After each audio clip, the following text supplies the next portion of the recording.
Assalamualaikum warahmatullahi wabarakatuh. Bismillahirrahmanirrahim.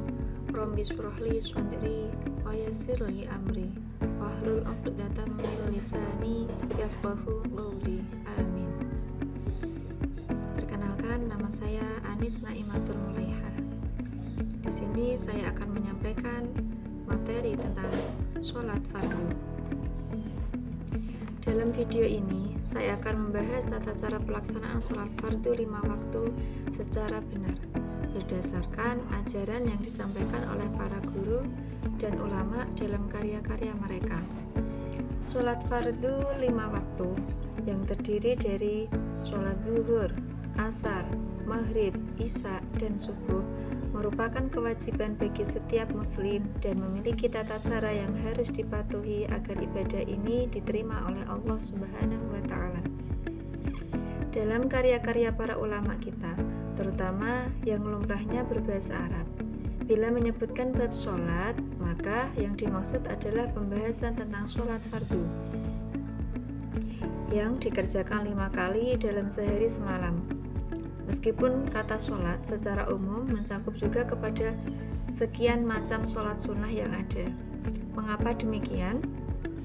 Selain karena ia termasuk sholat yang pertama kali dikenal, juga menyimpan alasan bahwa sholat 5 waktu adalah satu kewajiban dengan tingkat prioritas paling tinggi. Satu ibadah terpenuhi dibandingkan semua ibadah dan aktivitas lainnya secara umum. Sehingga dalam kajian syariat Islam fikih, sholat 5 waktu pasti dibahas lebih dahulu.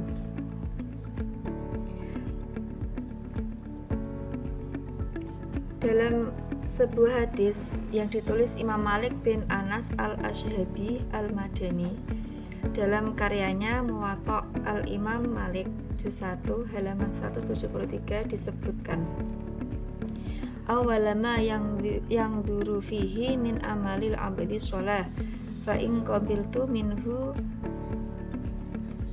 nadhara fima bagiya min amalihi wa illam taqbal minhu lam yundar fi say'im min amalihi, yang artinya amal yang pertama kali dinanti-nantikan di akhir kelak adalah amal sholat.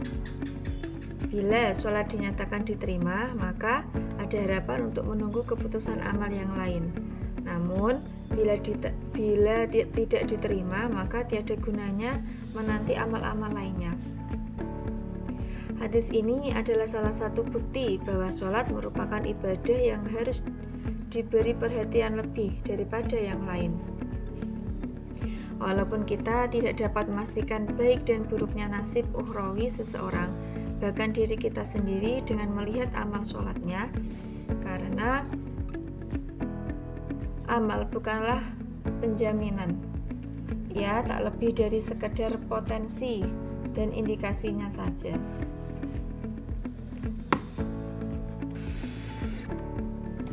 Tapi sebelum masuk ke pembahasan, baik kiranya kita ketahui sebuah analogi sholat yang diungkapkan Habib Muhammad bin Ahmad bin Umar Asy-Syatiri dalam Syarh Al-Yaqut An-Nafis fi Madhhab Ibnu Idris halaman 131. Hematnya, sholat tak ubahnya bagi manusia. Ia terdiri dari rukun, syarat, sunnah, ab'ad, dan sunnah hayat. Rukun dalam sholat layaknya kepala bagi manusia, sementara syarat ibarat nyawa bagi mereka. Adapun sunnah ab'ad yaitu seperti anggota tubuh, sedangkan sunnah hayat bagaikan kuku dan rambut. Sehingga sholat tak akan pernah tegak tanpa rukun. Ia tak akan pernah hidup tanpa hadirnya syarat. Juga tidaklah tampak sempurna tanpa sunnah ab'ad dan akan terlihat tak indah tanpa sunnah hayat. Tata cara sholat. Pelaksanaan sholat secara umum. Sebelum mulai melaksanakan sholat, terlebih dahulu seseorang harus memenuhi syarat secara utuh, baik syarat wajib maupun syarat sah. Secara umum, cara pelaksanaan sholat secara umum sebelum mulai pelaksanaan sholat. Terlebih dahulu, seseorang harus memenuhi syarat-syarat secara utuh, baik secara wajib maupun syarat sah. Secara umum, sholat fardu 5 waktu ini memiliki cara pelaksanaan yang sama satu dengan lainnya. Hanya saja perbedaannya terletak pada niat, jumlah rakaat, dan waktunya. Berikut rinciannya. Yang pertama yaitu takbiratul ihram, yaitu membaca Allahu Akbar saat memulai sholat. Dengan takbiratul ihram, berarti kita sudah benar-benar masuk dalam sholat, sehingga apa yang sebenarnya boleh dilakukan sebelum sholat seperti makan dan minum misalnya, saat itu sudah tidak boleh lagi. Yang kedua, memasang niat bersamaan dengan takbiratul ihram. Yang ketiga, berdiri bagi yang mampu. Yang keempat, membaca surat Al-Fatihah.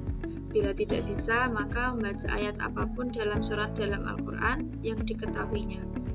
Boleh membaca zikir-zikir bila tak satu pun ayat yang diketahui. Yang kelima yaitu ruku sambil membaca Subhana rabbiyal azim wa bihamdi. Yang keenam, i'tidal sambil membaca Sami Allahu liman hamidah, Rabbana lakal hamdu. Yang ketujuh, sujud sambil membaca Subhana rabbiyal a'la wa bihamdi. Yang kedelapan, duduk di antara dua sujud sambil membaca Rabbighfirli warhamni wajburni warfa'ni warzuqni wahdini wa'afini wa'fu anni. Yang kesembilan, tumakninah atau diam, tidak bergerak sejenak dalam 4 rukun sebelumnya. Yang kesepuluh, membaca tasyahud akhir. Yang ke-11, membaca sholawat Nabi setelah tasyahud akhir. Yang ke-12, duduk untuk membaca sholawat Nabi, tasyahud akhir, dan salam. Yang ke-13, melafalkan salam. Assalamualaikum warahmatullahi wabarakatuh. Assalamualaikum warahmatullahi wabarakatuh. Yang ke-14, tertib dalam melaksanakan setiap rukun di atas. Yang pertama yaitu sholat fardu. Disebut sholat fardu karena ia dikerjakan di tengah siang atau di waktu terang. Sebab duhur sendiri bermakna terang atau jelas. Adapun waktunya sejak tergelincir matahari sampai bayangan setiap benda menyamai panjang bendanya. Sedangkan lafal niatnya adalah usolli fardhu dhuhri arba'a raka'atin mustaqbilal qiblati ada'an lillahi ta'ala. Itu jika dilaksanakan sholat sendirian. Kalau berstatus sebagai makmum, maka sebelum lafal lillahi ta'ala ditambahi kata makmuman. Demikian juga ketika jadi imam, maka ditambahi kata imaman. Selanjutnya sholat asar. Adapun waktu sholat asar yaitu sejak bayangan benda sedikit melebihi bendanya sampai matahari terbenam. Jumlah rakaatnya juga sama dengan sholat duhur, 4 rakaat. Niatnya usolli fardal asri arba'a raka'atin mustaqbilal qiblati ada'an lillahi ta'ala. Begitupun sama ketika menjadi makmum atau menjadi imam. Yang ketiga, sholat maghrib. Sholat maghrib dilakukan sejak matahari terbenam hingga mega merah di langit sudah tak tampak lagi. Jumlah rakaatnya tidak sama dengan yang lain, yaitu 3 rakaat. Adapun niatnya usolli fardal maghribi salasa raka'atin mustaqbilal qiblati ada'an lillahi ta'ala. Selanjutnya sholat isya. Waktu pelaksanaan sholat isya yakni sejak hilangnya mega merah sampai terbit fajar shodiq atau fajar yang pancaran cahayanya membentang atau secara horizontal.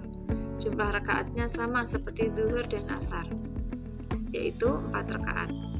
Bunyi niatnya usolli fardal isya'i arba'a raka'atin mustaqbilal qiblati ada'an lillahi ta'ala. Selanjutnya sholat subuh. Subuh secara bahasa adalah awal siang atau awal an-nahar.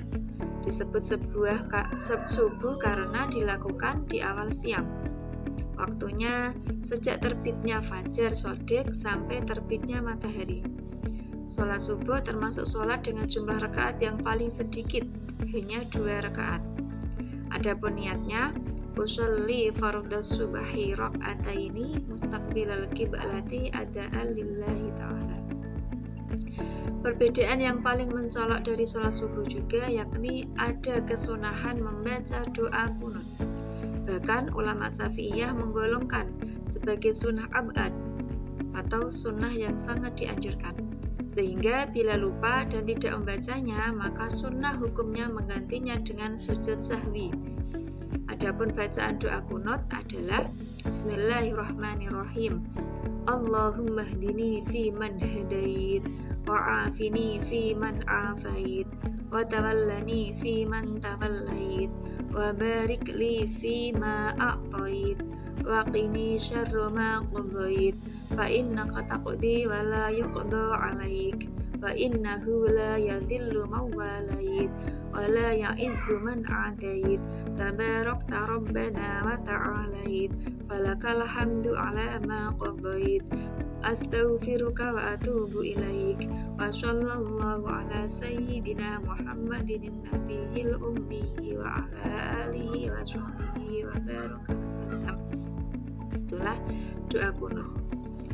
Jadi kesimpulan dari pembahasan sholat fardu yaitu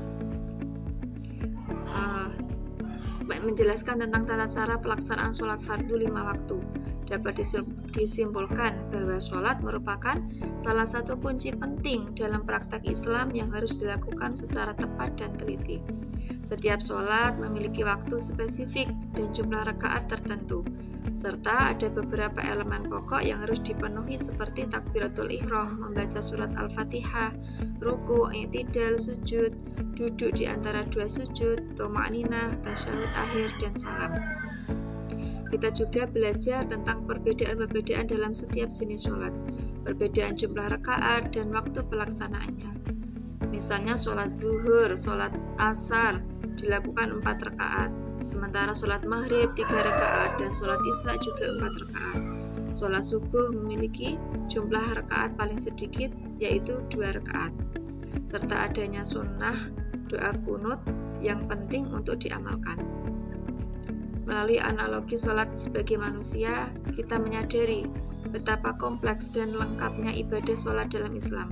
Sholat bukan hanya sekedar ritual harian, tapi merupakan bagian integral dari hidup seorang muslim yang harus dilaksanakan dengan sempurna demi mendapatkan ridha Allah Subhanahu wa Ta'ala. Dalam mengakhiri video ini, saya ingin menegaskan pentingnya memahami dan melaksanakan sholat fardu 5 waktu dengan baik. Setiap individu harus berkomitmen untuk mempraktekannya secara konsisten demi menjaga hubungan yang kuat dengan Allah Subhanahu wa Ta'ala. Selain itu, mari kita ingatlah untuk selalu memohon ampunan dan pertobatan sebagaimana yang telah dijelaskan dalam doa qunut. Semoga video ini memberikan pemahaman yang lebih mendalam tentang tata cara pelaksanaan sholat fardu 5 waktu dengan tekad yang kuat dan semangat yang tinggi. Terima kasih. Wassalamualaikum warahmatullahi wabarakatuh. Audio Jungle.